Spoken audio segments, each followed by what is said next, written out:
வாய்ப்பு தானாக வராது, உழைத்தால்தான் அது தேடி வரும். இந்த வார்த்தைகளுக்கு உயிர் கொடுத்தவர் நடிகர் விமல். திரையுலகத்தில் ஹீரோவாக அறிமுகமாகும் கனவு பலருக்கும் இருக்கும். ஆனால் அந்த கனவை நிஜமாக மாற்றுவதற்கு தேவைப்படும் பொறுமை, அவமானங்கள் தாங்கும் மனசு, தொடர் உழைப்பு, இதையெல்லாம் தன்னுள் வைத்திருந்தவர் விமல்.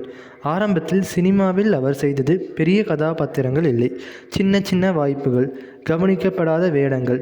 நீ ஹீரோவுக்கு செட்டாக மாட்ட என்ற வார்த்தைகளும் காத்திரு என்ற பதில்களும் அடிக்கடி வந்தது. ஆனாலும் விமல் பின்னால் திரும்பவில்லை.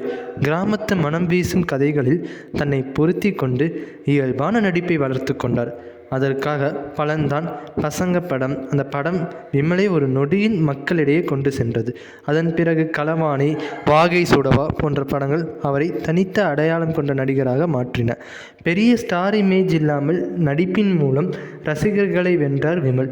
அவரின் வாழ்க்கை நமக்கு சொல்லும் பாடம் ஒன்றே: மெதுவாக போகலாம், ஆனால் நின்று போகக்கூடாது. இன்று விமல் பெற்ற நடிகராக இருப்பதற்கு காரணம் அதிர்ஷ்டம் அல்ல, அது தொடர்ந்த முயற்சி, நம்பிக்கை, தன்னம்பிக்கை. இவரிடமிருந்து நாம் கற்றுக்கொள்வது என்னவென்றால், உன்னை யாரும் நம்பவில்லை என்றால் கவலைப்படாதே, நீ உன்னை நம்பினால் போதும். இவர் நடித்ததிலே வாகை சுடவா ஒரு அண்டர்ரேட்டட் மூவினே சொல்லலாம். நீங்கள் வாகை சுடவா மூவி பார்த்துருக்கீங்கன்னா கமெண்ட்டில் வாகை சுடவான்னு கமெண்ட் பண்ணிட்டு போங்க. அண்ட் உங்களுக்கு எந்த விமல் நடித்த மூவி பிடிக்கும்னு கமெண்ட்டில் சொல்லிட்டு போங்க. நீங்கள் நம்ம சேனலுக்கு புதுசாக இருந்தால் மறக்காமல் நம்ம சேனல் லைக் பண்ணுங்கள், ஷேர் பண்ணுங்கள், சப்ஸ்கிரைப் பண்ணிக்கோங்க. And daily 100 days 100 motivational challenge வந்துக்கிட்டே இருக்கும். ஸோ மறக்காமல் சப்ஸ்கிரைப் பண்ணிங்கன்னா தான் ஒவ்வொரு நாளைக்கு ஒவ்வொரு ஆக்டரை பற்றி பார்க்க முடியும். அண்ட் உங்களுக்கு யாரை பற்றி பார்க்கணும்னு கமெண்ட் செக்ஷனில் சொன்னீங்கன்னா நான் அவங்கள பற்றி வீடியோ மேக் பண்ணி போடுறேன். தேங்க்ஸ் ஃபார் வாட்சிங்.